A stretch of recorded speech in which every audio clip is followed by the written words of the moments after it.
संत ज्ञानेश्वर गीता, छठा अध्याय, अभ्यास योग। धृतराष्ट्र से संजय कहते हैं, श्री कृष्ण ने अर्जुन को योग रूप के जिस मार्ग का उपदेश किया था, अब वह सुनो। श्री नारायण ने जब अर्जुन के सामने सहज ब्रह्म रस का यह भोजन परोसा था, उस समय तुम और हम भी मेहमान बनकर वहां पहुंच गए। यह हम लोगों का कितना बड़ा भाग्य है। प्यासा आदमी जब पानी अपने मुंह से लगाता है तब उसे उस अमृत के समान ही जान पड़ता है। उसी प्रकार का अवसर आज तुम्हारे और हमारे लिए आ उपस्थित हुआ है, क्योंकि आज ब्रह्म ज्ञान हमारी मुट्ठी में आ गया है। इस पर धृतराष्ट्र ने कहा, हे संजय, इस प्रकार की बातें तो मैंने तुमसे पूछी नहीं थी। धृतराष्ट्र की यह बात सुनकर संजय ने उनके मन का भाव समझ लिया। उसे मालूम हो गया कि इस समय धृतराष्ट्र के मन में केवल अपने लड़कों की ही चिंता हो रही है। इस पर संजय को हंसी आई और यदि वास्तविक दृष्टि से देखा जाए तो इस समय कृष्ण और अर्जुन में जो संवाद हुआ था वह कितना मनोहर है। परंतु मोह से मूढ़ धृतराष्ट्र को इन बातों से क्या मतलब? जो जन्म से ही अंधा हो, भला वह कभी देख सकता है? संजय ने यह बात अपने मन में तो सोची, पर ऊपर उसने कुछ भी नहीं कहा, क्योंकि उसे डर था कि मेरी यह बात सुनकर इस बुढ़े को बहुत क्रोध होगा।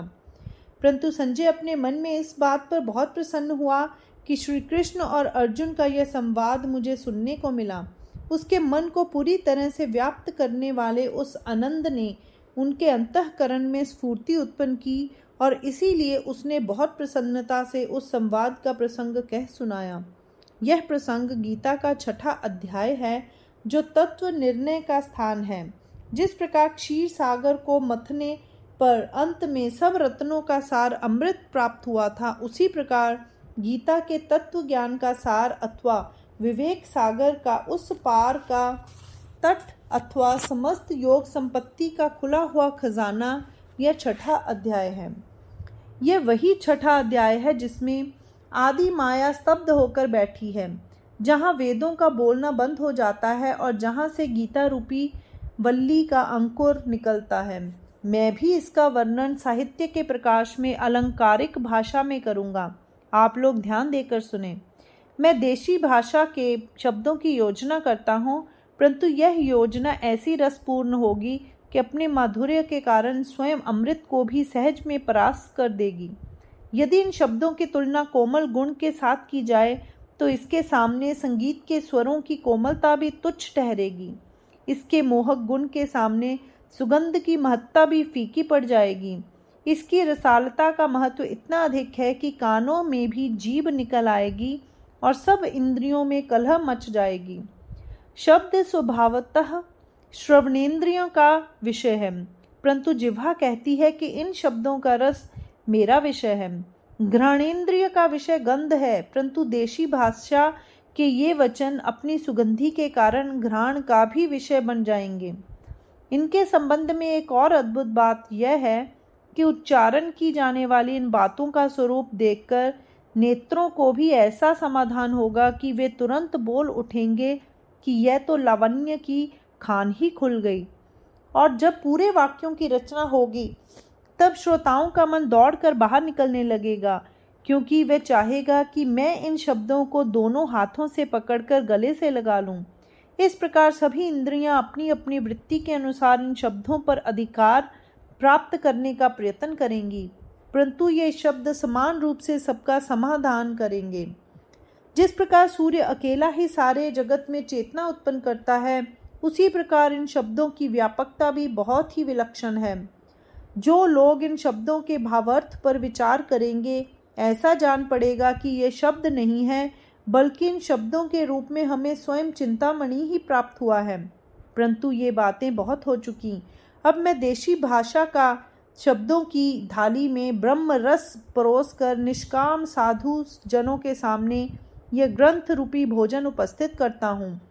आत्मज्ञान की जो ज्योति कभी मंद नहीं होती, वही ज्योति अब दीपाधार में रखी गई है। वही लोग यह भोजन कर सकेंगे जो इस प्रकार इसे ग्रहण करेंगे कि इंद्रियों को पता भी ना चले। अतः इस समय श्रोताओं को श्रवणेंद्रिय का भी आश्रय छोड़ देना चाहिए और केवल मन की सहायता से यह भोजन ग्रहण करना चाहिए। ऊपर शब्दों का जो दिखौआ कवच है उसे उतारकर अलग कर दें और अंदर जो ब्रह्म भाव छिपा हुआ है उसके साथ एक रूप हो जाएं और तब अनायास ही अखंड सुख से सुखी हों। यदि श्रोताओं में ऐसी सूक्ष्म दर्शिता आ जाएगी तभी यह श्रवण सार्थक होगा, और नहीं तो फिर इस निरूपण को बहरे और गूंगे का संवाद ही कहना पड़ेगा। परंतु अब यह व्याख्यान यहीं समाप्त होना चाहिए, क्योंकि मेरे जो श्रोता लोग हैं उन्हें इतना समझा बुझाकर बतलाने की कोई आवश्यकता नहीं है, क्योंकि यहाँ जितने श्रोता उपस्थित हैं वे सब निष्काम होने के कारण इस श्रवण के स्वभावतः ही अधिकारी हैं। जिन लोगों ने आत्मज्ञान के प्रेम के कारण समस्त सांसारिक सुखों को अपने पास से हटाकर दूर कर दिया है, उनके सिवा और लोगों को इस विषय के माधुर्य का ज्ञान ही नहीं हो सकता। जिस प्रकार कौवे चंद्रमा को नहीं पहचान सकते, उसी प्रकार साधारण मनुष्यों को भी इस ग्रंथ का ज्ञान नहीं हो सकता। और जिस प्रकार केवल चकोर ही चंद्रमा की किरणों का सेवन कर सकते हैं, उसी प्रकार केवल ज्ञानी जनों को इस ग्रंथ में आश्रय प्राप्त होगा। अज्ञानियों के रहने का स्थान अलग ही है, इस ग्रंथ में नहीं है। इसीलिए इस विषय में मुझे कुछ कहने की आवश्यकता नहीं है, परंतु प्रसंग आ पड़ने पर सहज में ये 2-4 बातें कह दी हैं। इसके लिए साधु श्रोताजन बुरा न माने। अब मैं यह बतलाता हूँ कि श्री कृष्ण ने अर्जुन से क्या कहा। श्री कृष्ण का यह भाषण स्वयं बुद्धि के लिए भी समझना कठिन है, फिर शब्दों के द्वारा उन्हें प्रकट करना तो असंभव ही है। परंतु फिर भी सद्गुरु श्री निवृत्तिनाथ के कृपा प्रकाश से मुझे उनका ज्ञान हो जाएगा। जो वस्तु दृष्टि के द्वारा दिखाई न पड़ती हो वह बिना दृष्टि के ही दिखाई पड़ती है, परंतु इसके लिए अपने पास अतीन्द्रिय ज्ञान का बल होना चाहिए। जो सोना कीमियागर को भी नहीं मिलता वह दैव योग से पारस हाथ आ जाने पर लोहे में ही मिल जाता है। इसी प्रकार यदि सद्गुरु की कृपा प्राप्त हो जाए तो फिर कौन सी बात असाध्य हो सकती है। इसीलिए मैं ज्ञानदेव कहता हूँ कि वह असीम तत्व ही मेरी समझ में आ जाता है। इसीलिए मैं निरूपण करूँगा, निराकार तत्व में भी साकारता लाऊंगा, और जो वस्तु इंद्रियों की पहुँच के बाहर है उसका भी इंद्रियों के द्वारा ही अनुभव करा दूंगा।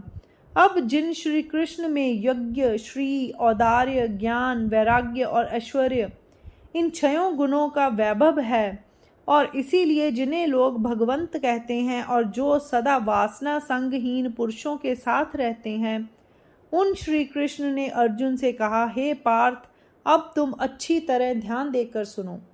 योगी और सन्यासी दोनों एक ही होते हैं। संभव है कि तुम इन दोनों को अलग अलग मानते हो, परंतु यदि विचार किया जाए तो अंत में यही निर्णय होता है कि दोनों एक ही हैं।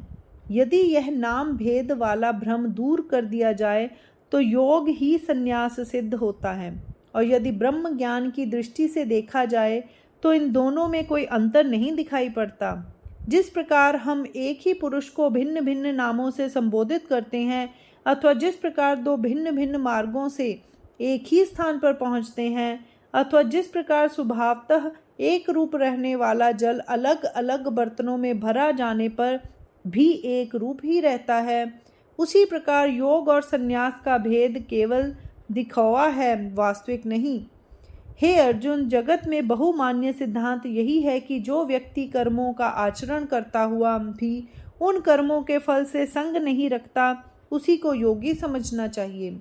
जिस प्रकार यह पृथ्वी, वृक्ष आदि उद्भिजों का निर्माण या सृष्टि करती है, परंतु उनमें लगने वाले फलों या अनाजों की इच्छा नहीं करती, उसी प्रकार जो पर ब्रह्म की व्यापकता का आश्रय लेकर अपनी स्वाभाविक स्थिति के अनुरूप जिस समय जो उचित कर्तव्य करना होता है उस समय उसे कर डालता है, परंतु फिर भी जिसमें देह बुद्धि का अहंकार नहीं होता और जो अपने मन को भी फल की आसक्ति का स्पर्श तक नहीं होने देता, उसी को सन्यासी समझना चाहिए, और वही निस्संदेह सच्चा और श्रेष्ठ योगी है। परंतु जिससे इस योग युक्ति का साधन नहीं होता और जो स्वाभाविक और नैमित्तिक कर्मों को केवल बंधन कारक मानकर छोड़ बैठता है, वह साथ ही साथ कुछ दूसरे कर्मों को अपने साथ लगा लेता है। जिस प्रकार अपने शरीर में लगा हुआ एक लेप तो धो पोंछ कर दूर कर दिया जाए और फिर स्वयं ही एक दूसरा नया लेप शरीर में लगा लिया जाए, उसी प्रकार की अवस्था उन लोगों की होती है जो केवल आग्रह के वशीभूत होकर इस प्रकार आचरण करते हैं और केवल व्यर्थ की विवंचना में पड़ते हैं। अरे भाई, एक तो गृहस्थ आश्रम का भार पहले से और स्वभावतः ही सिर पर चढ़ा हुआ है, अब उस भार को अच्छी तरह वहन न करके जल्दी में संन्यास का एक नया बोझ लेकर अपना भार और क्यों बढ़ाया जाए। इसीलिए अग्निहोत्र आदि नित्य श्रौत स्मार्त आदि कर्म नहीं छोड़ने चाहिए और आचार की मर्यादा का उल्लंघन नहीं करना चाहिए। बस फिर यह कर्म योग स्वभावतः ही आत्म सुख देने वाला हो जाता है। हे अर्जुन, अनेक शास्त्रों ने यही कहा है कि जो सन्यासी है वही योगी है, और इस प्रकार सन्यास तथा योग के अभेद की विजय पताका फहराई है। कर्म करते रहने की अवस्था में जहाँ संकल्प विकल्प सूत्र छोड़ देने के कारण टूट जाते हैं, बस वहीं कर्म योग का तथ्य हाथ आ जाता है और शास्त्रकारों ने अपने अनुभव से यही निश्चित किया है। हे अर्जुन, यदि कर्म योग रूपी पर्वत के शिखर पर पहुंचना हो तो यह कर्म मार्ग का सीढ़ियों वाला रास्ता कदापि छोड़ना नहीं चाहिए। इन सीढ़ियों से होते हुए पहले यम नियमों की आधार भूमि से होते हुए योगासनों की पगडंडी पर पहुंचना चाहिए और तब प्राणायाम की टेकरी पर चढ़ जाना चाहिए। फिर प्रत्याहार की बीच वाली पहाड़ी पड़ती है। यहाँ इतनी फिसलन होती है कि बुद्धि के पैर भी जल्दी नहीं टिकते। यहाँ पहुँचने पर बड़े बड़े हठी योगियों की प्रतिज्ञा भी टूट जाती है और वे लुढ़क जाते हैं, परंतु अभ्यास और निश्चय वृत्ति से इस प्रत्याहार वाले बीच के मार्ग में भी धीरे धीरे वैराग्य का आश्रय प्राप्त होने लगता है। इस प्रकार वायु के पठार से होते हुए धारणा के विस्तृत प्रांत में पहुंचना चाहिए। फिर इस प्रांत को पार करते हुए तब तक चलते रहना चाहिए जब तक ध्यान के सिर पर न पहुंचा जाए। वहां पहुंचकर यह मार्ग समाप्त हो जाता है और प्रवृत्ति की लालसा नष्ट हो जाती है, क्योंकि यही साध्य और साधन दोनों आपस में गले मिलते हैं और एक रूप हो जाते हैं। यहाँ पहुंचकर योगी पुरुष ऐसी समतल भूमि पर स्थिर हो जाता है जहाँ से और आगे पैर रखने की कोई बात ही नहीं रह जाती और पिछले मार्ग की भी कोई स्मृति बाकी नहीं रह जाती। इस उपाय से योग का साधन करके जो पुरुष अत्यंत उच्च अवस्था तक पहुँचता है, अब मैं उसके लक्षण बतलाता हूँ। सुनो, जिस पुरुष की इंद्रियां भोगों और कर्मों में आसक्त नहीं होती और जो आत्मज्ञान की कोठरी में सुखपूर्वक आत्म आनंद में सोया रहता है, जिसके मन में सुख दुख के फेर में पड़कर झगड़ने का चाव नहीं रह जाता और इंद्र विषय के पास आ पहुँचने पर भी जिसे इस बात का कभी ध्यान भी नहीं होता कि ये विषय क्या है, इंद्रियों को कर्माचरण के मार्ग में लगाने पर भी जिसके अंतःकरण में कर्मों के फलों के संबंध में नाम की भी आसक्ति नहीं रहती, जो केवल देह धारण के लिए जागृत रहता है और सदा आत्म भावना में लीन रहता है, निस्संदेह उसी को योग रूढ़ पुरुष समझना चाहिए। यह सुनकर अर्जुन ने कहा, हे देव, यह बात सुनकर तो मुझे बहुत आश्चर्य हो रहा है। अब आप मुझे ये बतलाइए कि ऐसे पुरुष के समान योग्यता कैसे प्राप्त हो सकती है। इस पर श्री कृष्ण ने हंसकर कहा, हे अर्जुन, तुम्हारी यह बात भी बहुत ही अद्भुत है। भला इस अद्वैत अवस्था में कौन किसको क्या दे सकता है। जिस समय मनुष्य को भ्रांति की शैया कठिन माया की तंद्रा लगती है, तभी उसको जन्म और मन के दृश्य स्वप्न दिखाई पड़ने लगते हैं, परंतु आगे चलकर जब वह अकस्मात जाग उठता है, तब उसे यह निश्चय होता है कि स्वप्न की ये सब बातें बिल्कुल मिथ्या थीं। परंतु उस पहली भ्रांति की भांति ये आत्मबोध भी स्वयं उसी को होता है। और हे अर्जुन, ये केवल अपनी देह के अभिमान के फेर में पड़कर ही स्वयं अपना घात करता है। यदि हम विचार पूर्वक अपना अहम भाव छोड़ दें और सद ब्रह्म रूप हो जाएं, तो मानो सहज में हम स्वयं ही अपना कल्याण कर लेते हैं, और नहीं तो रेशम के कीड़े की तरह जो आप ही अपने आप को कोष में बंद कर लेता है। जो मनुष्य अपने शरीर के सौंदर्य को भूलकर उसी में अपने आप को पूर्ण रूप से बद्ध कर लेता है, वह स्वयं ही अपना वैरी ठहरता है। जिस समय द्रव्य प्राप्ति का अवसर आता है, उस समय उस अभागे को स्वयं ही अंधे बनने का शौक होता है, और जब उसके सामने धन कोष खुला हुआ रहता है, तब वह आंखें बंद करके उस धन कोष को लांघकर आगे निकल जाता है। जैसे किसी को भ्रम होता है और वह यह बकता हुआ चारों ओर दौड़ता फिरता है कि अरे मैं नहीं हूँ, अरे मैं खो गया, अरे मुझे कोई चुरा ले गया, और इस प्रकार अकारण ही वह अपने सिर एक आफत ले लेता है। परंतु यदि वास्तविक दृष्टि से देखा जाए तो जीव भी भ्रम ही है, परंतु किया क्या जाए, उसकी बुद्धि उस ओर जाती ही नहीं। भला सोचो कि यदि स्वप्न में किसी पर शस्त्र का प्रहार हो तो क्या उस प्रहार से वह स्वप्न देखने वाला कभी मरता है?